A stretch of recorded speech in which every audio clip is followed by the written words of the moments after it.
ഏറ്റവും വലിയൊരു തമാശയാണ് ഈ പ്രിയങ്ക ഗാന്ധി വന്ന് എന്തുകൊണ്ട് പിണറായി വിജയനെ അറസ്റ്റ് ചെയ്യുന്നില്ല എന്ന് ചോദിച്ച ആ ചോദ്യം. അത് വളരെ നല്ലൊരു ചോദ്യമായി കേരളം കാണുകയാണ്.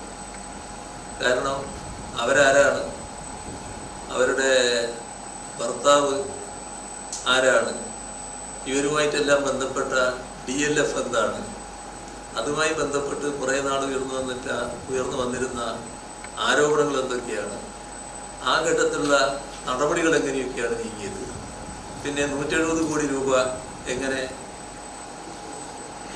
ഇലക്ട്രൽ ബോർഡ് ഇനത്തിൽ BJPയുടെ കയ്യിലേക്ക് പോയി, അതെല്ലാം കഴിഞ്ഞപ്പോൾ ഹരിയാന സർക്കാർ ഇതിൽ യാതൊരു നിയമവിരുദ്ധ നടപടിയും ഇല്ല, നേരത്തെ പറഞ്ഞ ഭയങ്കര വഞ്ചന, റിയൽ എസ്റ്റേറ്റ് ഇടപാടിൽ ഭയങ്കര വഞ്ചന അഴിമതിയൊക്കെ നടന്നിരിക്കുന്നതാണ്, പക്ഷേ ഒരു കുറ്റകരമായി ഒന്നുമില്ല എന്ന് പറഞ്ഞത്.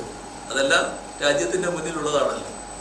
അപ്പോൾ അറസ്റ്റ് വേണ്ടിയിരുന്നവർക്ക് നേരെ അറസ്റ്റ് ഉണ്ടായില്ലെങ്കിൽ അതിനുള്ള നന്ദി അവരോട് പറയാണ് വേണ്ടത്. അതിന് എന്നെ അറസ്റ്റ് ചെയ്യണമെന്ന് പറയല്ല വേണ്ടത്, അത്രയും എനിക്ക് പറയാം.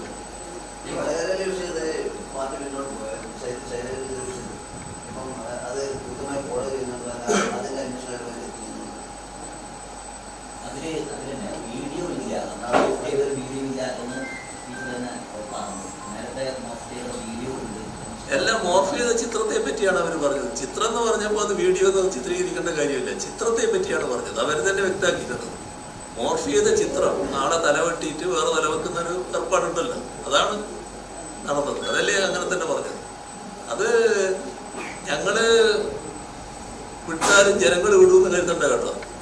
കാരണം ഈ വടകരയിലെ ജനങ്ങളും വോട്ടർമാരും അതൊരു മുഖ്യ വിഷയമായിട്ട് എടുത്തിരിക്കുകയാണ്. നമ്മുടെ സംസ്കാരത്തിന് ചേരാത്ത എന്തെങ്കിലും പ്രവൃത്തി ആരെങ്കിലും നടത്തിയാൽ അത്തരം ആളുകൾക്ക് രക്ഷ കിട്ടുമെന്ന് കരുതണ്ട. സാംസ്കാരിക കേരളം അതൊന്നും അംഗീകരിക്കില്ല. നമ്മുടെ കുടുംബങ്ങളിലെ സംസ്കാരത്തിനും അത് ചേരുന്നതല്ല. അതുകൊണ്ട് തന്നെ അതിനെതിരെയുള്ള ശക്തമായ വികാരം പൊതുവെ വടകരയിൽ ഉയർന്നു വന്നിട്ടുണ്ട്. അത് സ്വാഭാവികല്ലേ, അത് സ്വാഭാവികമായിട്ട് നടക്കും.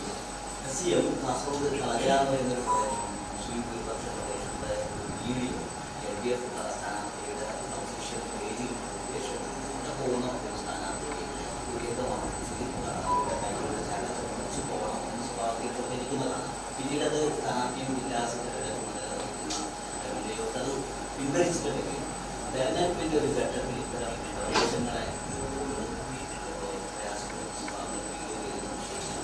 എനിക്കതിനെ പറ്റി യാതൊന്നും അറിയില്ല, അതാണ് അന്വേഷിക്കാത്ത.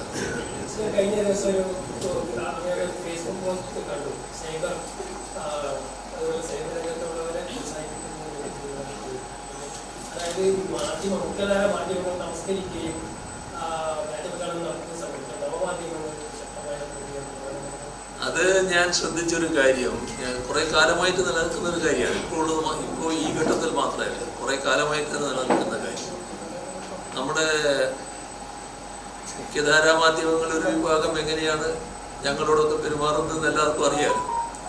അങ്ങനെ നമസ്കരിക്കൽ ഒരു ഭാഗത്ത്, വക്രീകരിക്കൽ വേറൊരു ഭാഗത്ത്, തെറ്റായ കാര്യങ്ങൾ കെട്ടിച്ചമച്ച് വാർത്തകൾ കൊടുക്കലും മറ്റൊരു ഭാഗത്ത്, എല്ലാം കൊണ്ടും എങ്ങനെയൊക്കെ എതിർക്കാൻ പറ്റുമെന്നത് അതും ശക്തിപ്പെടുത്തിക്കൊണ്ടിരിക്കുന്ന ഒരു ഘട്ടം.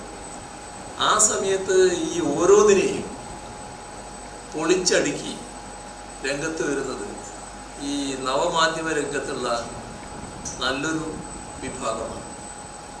നവമാധ്യമ രംഗത്ത് പല പ്രവർത്തകരുണ്ട്. ആ എല്ലാ പ്രവർത്തകരെയും കുറിച്ചല്ല ഞാൻ പറയുന്നത്. ഇത് ശരിയായ രീതിയിൽ കാര്യങ്ങൾ വിലയിരുത്തി അതിൻ്റെ കൃത്യമായ വശം ജനങ്ങളുടെ മുന്നിൽ അവതരിപ്പിക്കാൻ ഈ നവമാധ്യമ രംഗത്തുള്ള ഒരു പറ്റം ആളുകൾ വളരെ മേന്മയേറിയ പ്രവർത്തനമാണ് നടത്തുന്നത്. ആ മികവേറിയ പ്രവർത്തനം എത്ര അഭിനന്ദിച്ചാലും മതി വരില്ല. അതുകൊണ്ടാണ് അത്തരമൊരു ഫേസ്ബുക്ക് പോസ്റ്റിന് ഇടയായത്. അവർ അഭിനന്ദനം അർഹിക്കുന്നവരാണ്.